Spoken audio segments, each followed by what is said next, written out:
Hello friends, Radhe Radhe. स्वागत है आपका कुक विद चालू चौधरी में। और सर्दियाँ आ चुकी है तो सर्दियाँ शुरू होते ही सर्दियों की डाइट अगर हम लेना शुरू कर दें तो छोटी मोटी बीमारियों के लिए हमारी जो बॉडी है वो प्रिपेयर हो जाती है, इम्यूनिटी बूस्ट होने लगती है।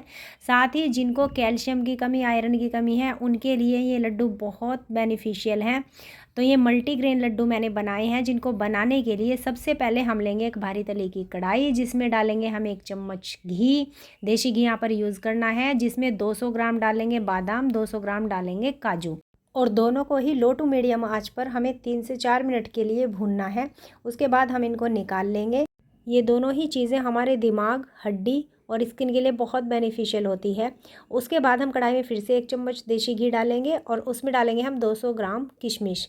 किशमिश खून को बढ़ाने में बहुत कारगर होती है और इसको भी हमें 2 से 3 मिनट के लिए लो टू मीडियम आंच पर इस तरीके से भून लेना है और फिर इसको भी हम एक बर्तन में निकाल लेंगे। इसी तरीके से हम फिर से 1 चम्मच घी लेंगे और उसमें हम डालेंगे यहाँ पर सूरजमुखी के बीज, जिनमें कि ओमेगा 3 काफ़ी अच्छी क्वांटिटी में होता है। ये हमारे ब्रेन्स के लिए यानी माइंड के लिए बहुत अच्छा होता है।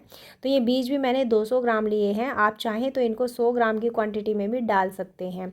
और इनको भी हमें सेम प्रोसेस से ही भून लेना है और निकाल लेना है एक बर्तन में।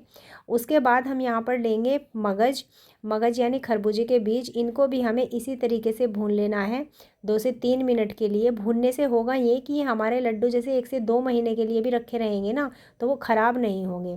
और इसी तरीके से मैंने तिल भी सेम क्वांटिटी में इन लड्डुओं में यूज़ किया है।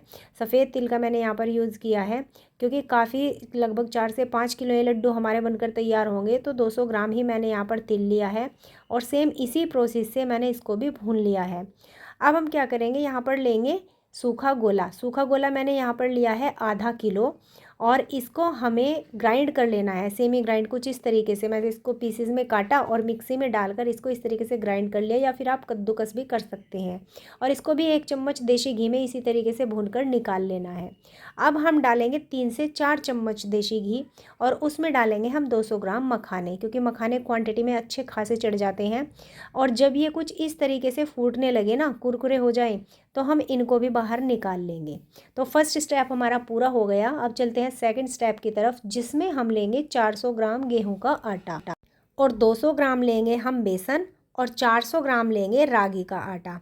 तो कुल मिलाकर ये टोटल हमारा 1 किलो आटा तैयार हुआ है, मल्टीग्रेन जो है। और इसमें हमने जो बचा हुआ घी था वो थोड़ा थोड़ा करके 2 से 3 बार में डाल दिया है। तो यहाँ पर अगर मैं घी की बात करूँ टोटल, तो वो सेम क्वांटिटी में आएगा जितना कि हमने ये मल्टीग्रेन आटा लिया है। यानी 1 किलो टोटल हमने ये आटा लिया है। 200 ग्राम बेसन, 400 ग्राम गेहूं का आटा और 400 ग्राम रागी का आटा और 1 किलो घी का मैंने इसमें टोटल यूज़ किया है। और अगर आप आधा किलो का बनाते हैं तो उसमें भी आधा किलो घी लगेगा, यानी जितना आप आटा लेंगे उतना ही घी का यूज़ होगा। तो इस तरीके से हमें इसको धीमी धीमी आंच पर भून लेना है। शुरू में हमें आंच बिल्कुल स्लो रखनी है, जब तक कि आटे के लम्स पूरी तरह से ना घुल जाएं। और जब ये आटे के लम्स ख़त्म हो जाते हैं, ये देखिए कुछ इस तरह का हमारा आटा हो जाता है ये, तो यहाँ पर हम लो टू मीडियम आंच कर देंगे। और दूसरा बर्तन भी हमारा भारी तली का ही होना चाहिए। और इसको हमें भूनते रहना है लगभग 15 से 20 मिनट के लिए। 15 से 20 मिनट के बाद होगा ये कि ये घी को रिलीज़ करना शुरू कर देगा। तो ये कुछ इस तरह का हो जाएगा। ये देखिए यहाँ पर जो हमारा आटा है वो अच्छे से भुन चुका है, इसने घी को छोड़ना शुरू कर दिया है। और यहाँ पर अब हम कर देंगे गैस बंद और इसको थोड़ा ठंडा होने के लिए छोड़ देंगे। अब हम क्या करेंगे, एक बर्तन में लेंगे 1 किलो गुड़। जी हाँ, जितना हमने आटा लिया है उतना ही हमने गुड़ भी लेना है। और जितना गुड़ लिया है उसका 1/4 लेना है हमें पानी। यानी 1 किलो गुड़ है तो 250 ml यहाँ पर हम पानी डालेंगे। और आँच कर देंगे स्लो, जब तक कि हमारा गुड़ मेल्ट ना हो जाए। जैसे ही हमारा गुड़ मेल्ट हो जाता है तो मीडियम आँच पर हमें सिर्फ 1 से 2 उबाल ही इसमें देने हैं और उसके बाद गैस बंद कर देनी है। तो आप देख सकते हैं यहाँ पर गुड़ अच्छे से मेल्ट हो चुका है, चाशनी हमारी बनकर तैयार हो चुकी है। हम गैस कर देंगे बंद। अब चाशनी को हम थोड़ा सा ठंडा होने देंगे, गरम गरम चाशनी हम इसमें नहीं डालेंगे। और यहाँ पर हमारा ये जो आटा था ना, ये भी अच्छे से ठंडा हो चुका है, मतलब थोड़ा रूम टेम्परेचर पर ये आ चुका है, जिससे हम इसको टच कर सके। अब हम एक एक करके इसमें सारे ड्राई फ्रूट्स मिलाएंगे।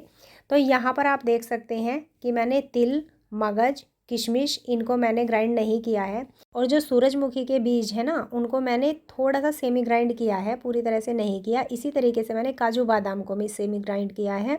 इनको थोड़ा यहाँ पर मैं मिक्स कर लेती हूँ, नहीं तो सारे ड्राई फ्रूट्स ऊपर ही रह जाएंगे। और यहाँ पर अब हम डाल देंगे गोला, जो कि सूखा गोला था जिसको हमने सेमी ग्राइंड करके भुना था, वो भी यहाँ पर हम इसमें डाल देंगे। और इसी के साथ हम इसमें डाल देंगे मखाने का पाउडर। तो मखाने का पाउडर, मेरा बर्तन यहाँ पर थोड़ा सा छोटा पड़ गया है तो मैंने ये 2 बार में डाला है, आधा पहले और थोड़ा सा मिक्स करके आधा बाद में। और अब हम इसमें डालेंगे चाशनी। चाशनी हमें थोड़ी थोड़ी मात्रा में करके डालनी है और मिक्स करते जाना है, क्योंकि मेरा बर्तन छोटा है तो अच्छे से मिल भी नहीं पाएगा, इसलिए मैं थोड़ी थोड़ी सी चाशनी डाल के 2 से 3 बार में डालकर इसको अच्छे से मिक्स कर लूँगी। तो आप देख सकते हैं बिल्कुल परफेक्ट रेशियो था हमारा।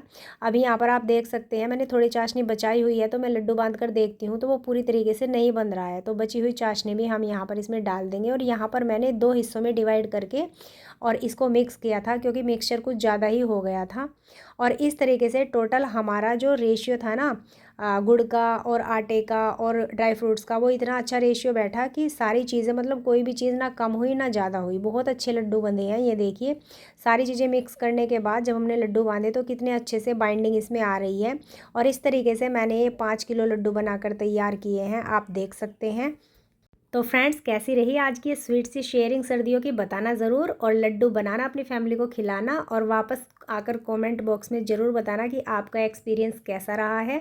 साथ ही मेरे चैनल पर आप विज़िट ज़रूर करना, जहां पर आपको एक प्लेलिस्ट मिलेगी जिसमें 12-13 तरह के मैंने लड्डू बनाकर डाले हुए हैं, जिसका लिंक मैं लास्ट में डाल दूँगी। देखने के लिए आप सभी का बहुत बहुत धन्यवाद।